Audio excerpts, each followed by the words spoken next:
Val, and I work for the BBC here in London. I read a lot of news stories for my job, and I get my news from lots of different sources. Today, I'm going to be asking people about the media and about truth. How do you find out what's happening in the world?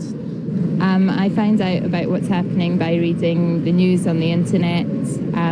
I use Twitter a lot for quite a fast look at all of the latest news. I listen to the radio, watch the TV, and read the newspapers. I mainly find out through the internet and also speaking with people. It can be from my neighbors, or it can be from newspapers or internet. Just general day-to-day talk, I suppose. Well, I usually listen to the radio in the morning, and I often listen to news programs, and then I frequently go on the internet and look at a range of websites.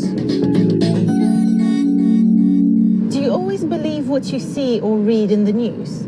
No, not always. I think the news in Britain's quite good for giving you as much honesty as they have, but I don't always believe that their sources are being honest. I think it would be very risky business to believe everything that you read or saw on television, for example. No, I think you have to distinguish between what's fact and what's opinion. Absolutely not. I come from Africa, so I don't, because depending on what the news is, sometimes it can be a little bit biased, sometimes it can be tinged with self-interest. So no, I don't believe what I read. I work as a doctor, and I know that quite a lot of the health stories, which are very big in the media and often get headline-grabbing attention, turn out to be actually not.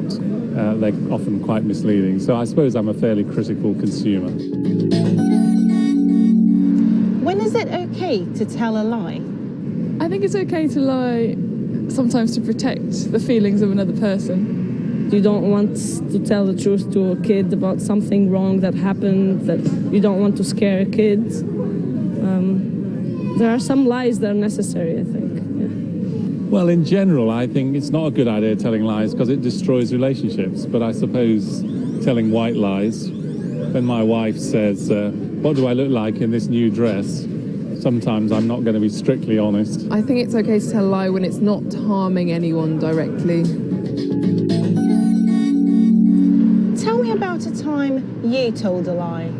My husband made a dish that I didn't really like, and I just thought, I'm not going to say this isn't nice, it's salty, because he'd made an effort. If I'm late for a class or a meeting with the supervisor, I might blame it on the transport, say the train was delayed, when actually I should have left earlier. I remember on one occasion in China being asked whether I enjoyed the food. And of course I said, yes, I thought it was delicious, when it actually was not. And that was to my detriment, because of course in China they then serve you with even more food.